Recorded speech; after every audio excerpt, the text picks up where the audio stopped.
अस्सलाम वालेकुम dear students, first year computer science की आज की इस वीडियो में हम बात करेंगे financial concepts for business. Financial concepts को समझना डेफिनेटली एक बिजनेस को रन करने के लिए बहुत ज्यादा जरूरी है। सबसे इंपॉर्टेंट चीज ही है डेफिनेटली। कोई भी बिजनेस जब कोई बंदा सेटअप करता है तो वो इसी वजह से करता है, फाइनेंस के लिए, प्रॉफिट्स के लिए, और इसमें कोई शक नहीं है, इसमें कोई डाउट नहीं है। हम कंट्रीब्यूशन देते हैं डेफिनेटली सोसाइटी में, जैसे कि ये एक यूट्यूब चैनल है, डेफिनेटली ये कंट्रीब्यूशन है मेरी तरफ से सोसाइटी के लिए, सोसाइटी में बेहतरी के लिए। But apart from this definitely उसमें मेरा एक मोटिव, एक एम जो है वो यहां से कुछ रेवेन्यू जनरेट करना है ना, उसमें से फिर मेरी प्रॉफिट निकलेगी एंड बाकी बहुत सारी इस तरह की चीजें। तो एक बिजनेस के लिए जो होता है वो सबसे इंपॉर्टेंट चीज होती है उसका फाइनेंस, उसके जो फाइनेंशियल कॉन्सेप्ट्स हैं वो हमने समझने की कोशिश करने हैं। शॉर्ट क्वेश्चंस ये आएंगे, मैंने डेफिनेशन बड़े अच्छे तरीके से जो बुक्स में लिखी है मैंने वही निकाल के यहाँ पर लिखी है। आप लोगों ने बस इसका स्क्रीनशॉट लेना और पहले इसको समझने की कोशिश करनी है। Knowing how many works will help you make better decisions and grow your business. कहता है जी कि आपका जो पैसा है ना, जो उसका जो कैश है आपका, वो फ्लो कैसे करता है, काम कैसे करता है, इस चीज को समझना आपको ज्यादा अच्छे अंदाज से डिसीजन मेकिंग करने में हेल्प करेगा और आपके बिजनेस को ग्रो करने में भी हेल्प करेगा। अगर आप सही तरीके से पैसा इन्वेस्ट करो, राइट टाइम पे, राइट थिंग पे, और फिर आप राइट टाइम पे उस पैसे को वहां से निकालो, यानी कि प्रॉफिट अर्न करो, रेवेन्यू जनरेट करो, प्रॉफिट अर्न करो, कुछ चीजें सेव करो और फर्दर किसी और नए ऑपरेशन पर लगा दो। तो सही तरीके से अगर आप स्पेंड करोगे, इन्वेस्ट करोगे, तो आप ज्यादा अच्छे तरीके से अपने बिजनेस को ग्रो कर लोगे। अगर मैं एक चीज के ऊपर पैसा लगा के वन टाइम बैठ जाऊं और कहूं जी मैं सारी जिंदगी से पैसा निकालता रहूंगा, खाता रहूंगा, तो ऐसा पॉसिबल नहीं है। ऑब्वियसली मुझे वक्तन फवक्तन अपने उस बिजनेस के लिए मुझे कुछ ना कुछ अपनी तरफ से कंट्रीब्यूशंस देनी पड़ेंगी। एक जब अदारा बनता है, एक स्कूल की बात कर लेते हैं, किसी ने एक स्कूल बनाया, भाई डेफिनेटली 2, 3, 4 साल के बाद जब वन टाइम इन्वेस्टमेंट कर दी, बड़ा अच्छा स्कूल तैयार कर दिया, लेकिन बाद में डेफिनेटली फर्नीचर का इशू होगा, स्टेशनरी का मसला होगा, पेंट करवाना पड़ेगा, यूटिलिटी बिल्स आएंगे, फिर हमें कई चीजों की वायरिंग चेंज करवानी है, कभी पानी की सप्लाई का मसला हो गया है, कुछ भी हमें बहुत सारे एक्सपेंस करने पड़ते हैं और हमें वक्तन फवक्तन उस बिल्डिंग को एनहांस करना है, ग्रो करवाना है उस बिजनेस को, तो फिर डेफिनेटली आपको इन चीजों पे काम करना पड़ता है। वो सारी टर्म्स आप लोगों ने ध्यान से समझनी है। सबसे पहले जी रेवेन्यू एंड प्रॉफिट, ये बड़ी इंपॉर्टेंट टर्म्स है जी। रेवेन्यू का मतलब होता है जो टोटल अमाउंट आप किसी बिजनेस से निकालते हो, जो पैसा आप कमाते हो, total amount of money a business earns from selling goods और सर्विसेज। मैं सर्विस सेल कर रहा हूं यहां पे, मैं कोई प्रोडक्ट सेल नहीं कर रहा। इसी तरीके से गुड्स क्या होती है, जब आप, जैसे कि मैं कोई मार्कर सेल करता हूं लेट से किसी को, तो ये एक मेरी प्रोडक्ट है। गुड्स यानी कि चीजें, अशिया, जो कोई चीज सेल करो, या कोई सर्विस, जैसे कि फ्रीलांसर्स होते हैं वो डेफिनेटली किसी को अगर वेबसाइट बनाकर देते हैं, सॉफ्टवेयर बनाकर देते हैं, कोई ऐप बनाकर दी, वेब पेज डिजाइन करके दिया, एसईओ की सर्विस दे दी, डिजिटल मार्केटिंग की सर्विस दे दी,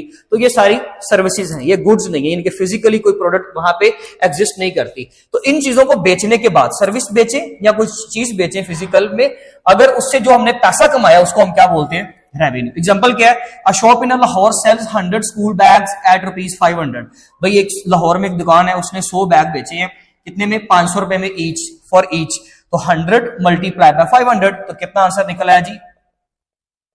5000। ये 5000 जो है, सॉरी 50,000, ये 50,000 जो है उसने क्या कर लिया, रेवेन्यू जनरेट कर लिया। क्या ये सारा उसका प्रॉफिट है? नो भाई, डेफिनेटली वो जो बैग उसने खरीदे थे या खुद से अगर बनाए थे, तो उसका रॉ मटेरियल मतलब जब सारी चीजें, उसका फैब्रिक अलग था, जो जिप लगती है साथ वो अलग थे, जो उसके अंदर सारे कैबिनेट्स बने होते हैं, वो जो सारे उसके अंदर डिफरेंट टाइप की स्पेसेस होती हैं, वो हर चीज भाई अलग अलग था। आपने वो तमाम चीजों को बनाया, उसके ऊपर प्रिंटिंग करवाई है, हर चीज के ऊपर आपकी अलग अलग कॉस्ट लगी, आपने लोगों को सैलरी दी होगी, आपका बहुत सारा एक्सपेंस आया होगा। फिलहाल जो आपने पैसे कमाए हैं,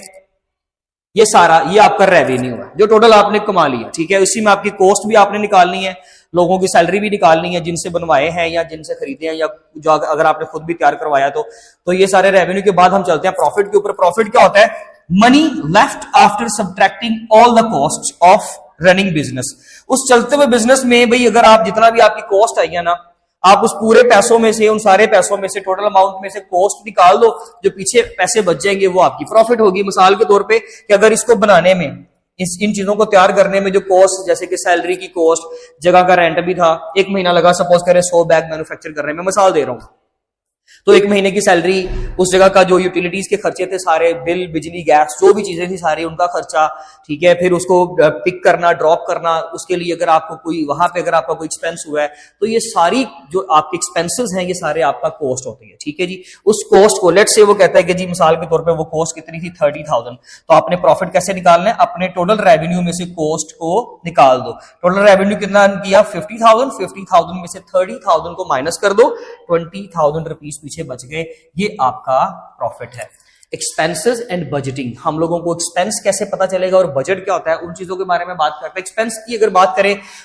cost that a business incurs while operating, यानी कि कोई भी जब बिजनेस अपने अंदर कोई भी जब हम उसके अंदर कोई भी चीजें इस्तेमाल करते हैं, या कोई भी लेट्स से के उसके ऑपरेशन के अंदर अगर आपको कोई भी चीज इस्तेमाल करनी पड़ रही है, कोई मशीनरी है, कोई लेबर है, वटएवर, जो भी सामान या कोई फिजिकल ह्यूमन बीइंग जिसके ऊपर भी आपको कॉस्ट आ रही है ना, वो सारा आपका एक्सपेंस है। एक बंदे की सैलरी आपके लिए डेफिनेटली एक एंटरप्रेन्योर के लिए क्या होती है, उसके लिए एक एक्सपेंस होता है, वो सैलरी ने उसको हम एक्सपेंस ही काउंट करेंगे, ठीक है जी। फिर इसके अलावा रेंटल एक्सपेंसेस जो होते हैं, it includes rent, utilities, salaries and cost of material. उस सामान को अगर आपने बैग्स ही बनाए हैं तो बैग को बनाने के लिए जो सामान आप लेकर आए हो वो सारा आपका मटेरियल है, रॉ मटेरियल है, उसकी कॉस्ट, सैलरीज वहां के स्टाफ की, यूटिलिटीज यानी कि आपका जो एक्सपेंसेस होते हैं सारे, जैसे कि आपका बिजली का जो बिल है, या अगर हम रेंट की बात करें उस जगह का जो खर्चा है, ये सारी चीजें, कोई चीज टूट गई, मशीनरी का कोई पुर्जा टूट गया, वो लेकर आपको आना पड़ा, तो ये सारी चीजें जो है आपकी किसके अंदर आ जाएंगी, एक्सपेंसेस के अंदर आ जाएंगी। इसी तरीके से जैसे कि उन्होंने एग्जांपल दिया कि बेकरी इन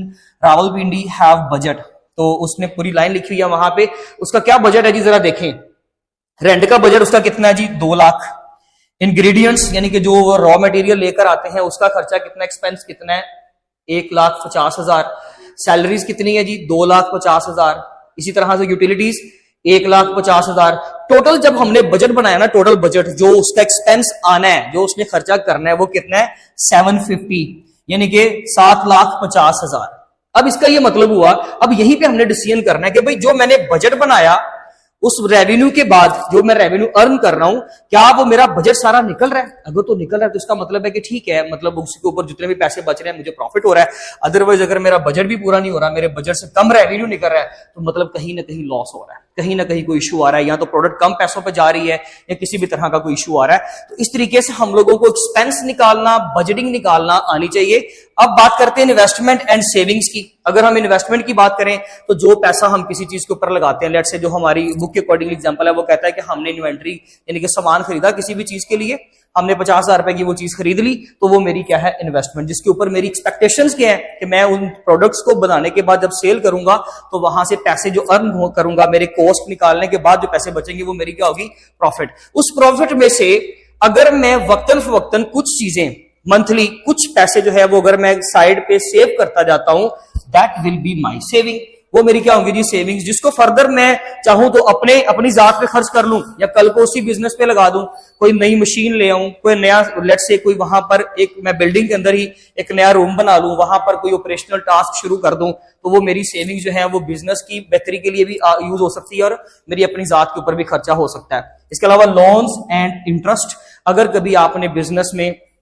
कोई आपको कोई ऐसा ऑर्डर, कोई ऐसा प्रोजेक्ट आ गया कि जब आपका बहुत ज्यादा एक्सपेंस आना है लेकिन उतना आपका कंपनी का बजट ही नहीं है, आपका एक महीने का बजट कितना था ये, अगर तो उतने रेवेन्यू से आपका मैनेज हो रहा है तो ठीक है, आपका रेवेन्यू से ज्यादा है और आप उसके अंदर ये मैनेज कर रहे हो सारा, तो फिर तो ठीक है। लेकिन अगर आपको उतना रेवेन्यू भी नहीं है, आपके पास उतनी इन्वेस्टमेंट भी नहीं है, सेविंग्स भी नहीं है, सारे खर्चे डाल के, सारे पैसे डाल के भी अगर आपके पास पैसा नहीं है, तो फिर आप किसी भी थर्ड पार्टी से, किसी बैंक से लोन लेते हो, ठीक है जी, आपने कर्जा लिया। अब डेफिनेटली जब आपने वो लोन रिटर्न करना है तो उस लोन की जो अमाउंट है, यानी कि लोन को बाय करने की जो अमाउंट है, that is called as interest, जिसको हम सूद कहते हैं, तो वो इंटरेस्ट आपको उसके लिए पे करना पड़ेगा। अगर आप कुछ मनी, कुछ पैसा बारो करते हो, that will be your loan, और उस लोन को जब आपने रिटर्न करना है तो विद इंटरेस्ट रिटर्न करना होता है, क्योंकि कोई भी बंदा जब आपको कर्जा देता है, बैंक वगैरह, ये थर्ड पार्टी, यारी दोस्ती की बात नहीं हो रही, हम बात कर रहे हैं ऑफिशियली, यानी कि कोई भी प्रोफेशनल लाइफ में, तो वहां पर अगर किसी को कोई लोन देता है तो वो इन रिटर्न क्या लेता है आपसे, कुछ ना कुछ परसेंटेज ऊपर फिक्स होती है, उसको हम क्या बोलते हैं,